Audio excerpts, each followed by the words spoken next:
Bismillah ar-Rahman ar-Rahim. Nahmadu wa salli ala rasulih al-Kareem. Amma ba'd. I don't have any time left because my brother took all my time, which he does all the time. And also being the last speaker, Sheikh Ali Hufiani took my entire speech. And then whatever I had left, Sheikh Mikael Smith took that portion. But I will just, where Sheikh Mikael left off, and also just a few lessons from these two little boys that you see on the screen. And inshallah, we'll conclude this beautiful session tonight with this, inshallah.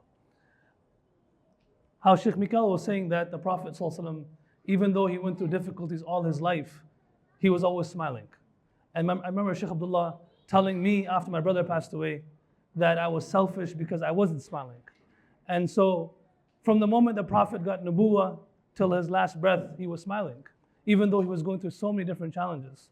But the most profound smile of his was something that the Sahaba documented. So the Prophet ﷺ got sick on Thursday. He was coming back from Salah.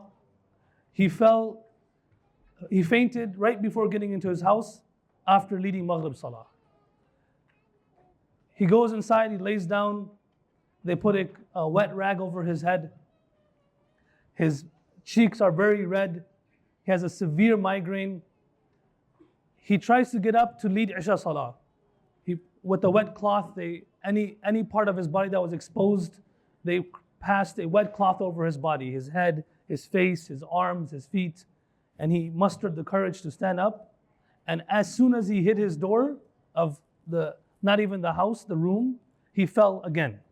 So he could not get out of his house. He tried to lean on two people, but he fell again. So they carried him back to his bed, and he asked for Abu Bakr to lead Salah. So the first Salah that Abu Bakr led was Isha of Thursday. Then there were 17 Salahs that he led. Friday, Saturday, Sunday, that's 15 Salahs. Isha of Thursday, that's 16. And Fajr of Monday, that's 17. On Dhuhr of Saturday, the Prophet ﷺ musters the courage, he comes out. Abu Bakr was leading Salah. The Prophet was blessed with نُصِرْتُ بِالرُّعْبِ مَسِيرَةَ شَهْرٍ. The Prophet ﷺ, his miracle was that his presence could be felt at 1 month's distance away. So imagine when the Prophet would walk into a room, even though Abu Bakr was leading Salah, he could feel his presence behind him. So the moment he felt his presence, he started walking back. And the Prophet ﷺ pushed him forward. He gestured, no, stay. Abu Bakr could not continue leading Salah in front of him. So he keeps walking back, and he stands shoulder to shoulder with the Prophet ﷺ, and he leads Salah, which is technically not correct. After he completed the Salah, the Prophet ﷺ asked him, he said, Abu Bakr, I told you to lead Salah, why did you come back? He said, لا ينبغي لابن أبي قحافة أن يقدم بين يدي رسول الله. It is not appropriate for the son of Abu Quhafa to stand in front of the Prophet ﷺ. It would be disrespectful to you. So I walked back so I could be shoulder to shoulder to you. Then he goes back. This was the last time the Sahaba saw the Prophet in the masjid. Isha of Sunday. The Sahaba are praying Salah. The Prophet ﷺ asked Aisha to move his body towards the window or the opening in his house so he can look at the Sahaba. Brothers and sisters, these different qualities that were mentioned today, sabr, shukr, justice, steadfastness.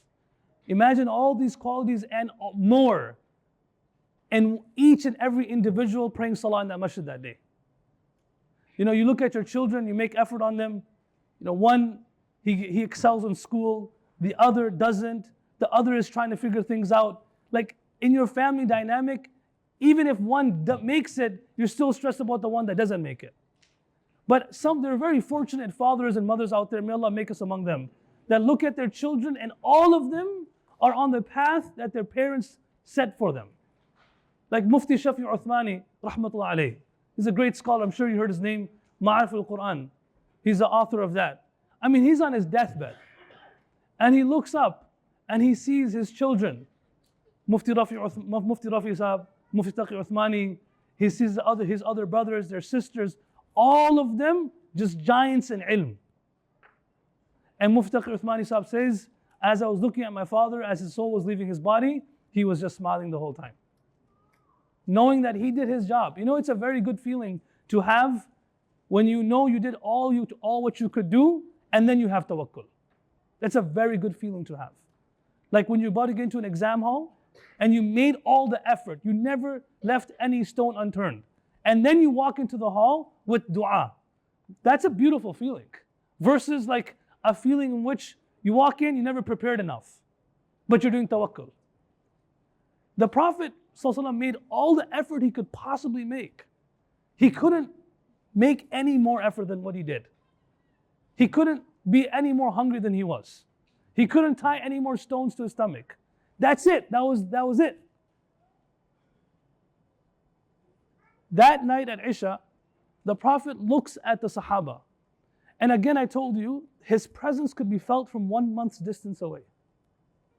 So the Sahaba, as they're praying Salah, they could feel the Prophet's presence as he's looking through the opening in his house. And the Sahaba, they start looking at him. And who wouldn't? And who wouldn't? Like I mentioned today in the khutbah, जैसे ही सब्ज़ गुंबद नजर आएगा, बंदगी का करीना बदल जाएगा, sir झुकाने की फुर्सत मिलेगी किसे, खुद ही पलकों से सजदे टपक जाएंगे. This man who was a blind person, Iqbal Azim, he never seen Sheikh Mikhail, this man never seen in his life. He was asked, if Allah gave you your eyesight back, what would you ask Allah for? He said, I'll ask Allah for 3 things. One is the sight of the Kaaba. The second is Masjid Nabawi. And the third is every single place in the Quran Allah says, أَفَلَا يَنظُرُونَ. I would love to see that. All the different places Allah says, can they not see? Do they not look at this? And then after a little while, he said, I want to add one more. It's in his biography. He said, what's the other one you want to add? He said, I would love to see my mother's face. Wow. That lady who brought me to this world, I would love to see her. I'd never seen her before. SubhanAllah, this man, he says, even though he couldn't see, he says, the moment I enter into Medina, he's never seen the Green Dome in his life. He says, my entire existence changes. And it is my obligation at that moment to actually fall in sajda to do shukr to Allah because I don't deserve to be there. What Sheikh Mikhail was saying. None of us deserve to be there. But rather, oh Allah, forgive me for not falling in sajda, but oh Allah, my tears are falling into sajda. So this is the presence of the Prophet ﷺ while he's in his grave. Imagine the Prophet while he was walking around. So the Prophet ﷺ looks through that opening in the house and the Sahaba start looking at him. Now this, what Sheikh Mikhail was saying earlier, this is the most profound smile of the Prophet ﷺ. They say his chin was on his right hand like this. He had a white rag tied around his head. His cheeks were blossomy red. He had a few white particles in his beard. And he was just looking at the Sahaba and he was smiling. Smiling. That's all he was doing. At that moment, he could have cried because he loves these people. It's not easy to leave the ones you love. It's not easy. He loves the Sahaba. He loves his family. He loves his ummah. But when he was given the option of going back or staying, Allahumma rafiq al-a'la. Oh Allah, I want to be with you. At that moment, he smiled. Ibn Hajar Asqalani, he says, and that's the last time the Sahaba saw him. The next morning, he passed away. Ibn Hajar, he says, people can talk about this until Qiyamah, that he could have done anything, but why did he smile? And he says, my answer to this question is, the moment he saw the Sahaba, he was very proud of them. He was very proud. He said, Ibn Hajar, he says, that's the same smile that the Prophet had laying in the battlefield of Uhud, seeing Talha bin Ubaidullah laying out for him. When he saw Talha bin Ubaidullah on the ground, his right arm being paralyzed, his whole back being pelted with arrows, literally this man almost gave his life for him, and he asked Ali bin Abi Talib, Abu Bakr and Abu Ubaidah bin Jarrah, go look for Talha and see how he's doing.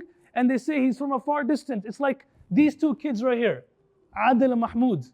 It's an interesting thing. These both 2 kids, one's 11, one's 13. They were both in a car accident last Friday night, like just literally a week before, 12:30 at night. Car went on fire, 2 people became shaheed. These 2 are little kids from Palestine who are our students in our madrasa, both hafiz. And they both jumped out of the car, they made it out. One's entire lower body is burnt and in a lot of broken bones. Somehow he survived, his leg was supposed to be amputated. This one on the left of my, and the one on the right, his upper whole body is burnt. The first time, there's a video of the first time where one of the brothers finally saw the other brother. And when he walks, like when they pull him in the room, and it's so interesting, the other brother just smiles. He's just smiling because he's so proud of him that you made it, man. Be strong, stay strong. And then the next day we pull Mahmoud to Adil's room. He can't move his lower legs. He can't move his lower body, he can't move his legs. And he's just looking at his brother smiling because they both know what they went through to get out of that car. And they're so proud of, he's so proud of him. That brother, you did it, man. You got out of the car. And I'm just going a small tangent about that. I asked Mahmoud, I said, Mahmoud, how'd you get out of the car? You know what he said? This is the benefit of giving children good nicknames. He says, when I was in that car and the car was on fire, the only thing I could think of is my dad calling me Ghazawi. You know what Ghazawi means? It's a person of Gaza. And his nickname is Ghazawi. He said, my dad kept calling me Ghazawi all my life. At that moment, I said, I'm Ghazawi, I have to get out. Takbir. And I can't cry. I gotta get out. This 13-year-old kid jumps out of the car and he pulls his other brother out. Because of a good nickname. We call our kids names that we shouldn't be calling them. Our friends, that helps them in that moment. And they saw their cousin and their friend die in front of them. So Ibn Hajar al-Asqalani, he says, why did the Prophet smile? He was smiling because he was so proud of them. He was so proud that these people, when he saw Talha ibn Ubayd on the battlefield, he just smiled. He couldn't believe what this man went through for this person. So he was proud of Abu Bakr, Umar, Uthman, Ali, the children, the women, that these people gave everything they could for me. There were people coming to him in his last moments of his life, Ya Rasulullah, I wish I could take all that pain. Give me all that pain. And then Ibn Hajar, he writes, he said, if the Prophet was to see us today, would he smile or would he cry? That's the question you have to ask yourself. Do it for that. Do it for that. You know this idea, أَيَنْقُصُ الدِّينُ وَأَنَا حَيٍّ? It's an interesting statement of Abu Bakr anhu. Like, he was literally doing everything he was doing so that he does not disappoint the Prophet ﷺ. Not to be appreciated by him, but rather this man did so much for me, the least I can do is this for him. That I got to do that. I don't want to disappoint him. That's all. And I think that's how we should think of our entire life, this conference today, that there is going to be a time, whether you like it or not, my brother says it very nicely, whether we like it or not, whether we're prepared or not, there is going to be a time we're going to stand in front of Allah. And there's going to be a time where we're going to have to go to the pound of the Prophet ﷺ thirsty on the Day of Judgment. When Hussein anhu finally got through the battlefield in Karbala, and he finally went through the enemy lines, and everyone passed away, and he got a small little cup of water to drink, and he was about to drink that water, and Shimr shot an arrow at his mouth, so he doesn't even drink water as he's leaving this world. And so now he couldn't even drink because his lips are bloodied. And so he puts the cup of water down and he looks at these people and he says, aren't you embarrassed? You people will have to go to my grandfather to drink water on the Day of Judgment. What face will you show him doing this to his grandson? So we will have to meet Allah and we will have to go to that pond. The question is, when we finally go there, when the Prophet sees us, we could live our life in America and Canada in a manner that we work hard. We have patience, we have gratitude, we live with justice, we're steadfast, we go through life like that, and we live for the Prophet ﷺ, that when he sees us, he smiles. Or we could live life in fold and not live life in a manner where we love the Prophet ﷺ and love his sunnah and have these qualities. And then when he sees us, there will be people the Prophet will tell to move away from him. Now the question is the Prophet going to smile when he sees us, or will he be disappointed? May Allah make us among those that when he sees us, he will smile. Jazakallah khair. Assalamu alaikum.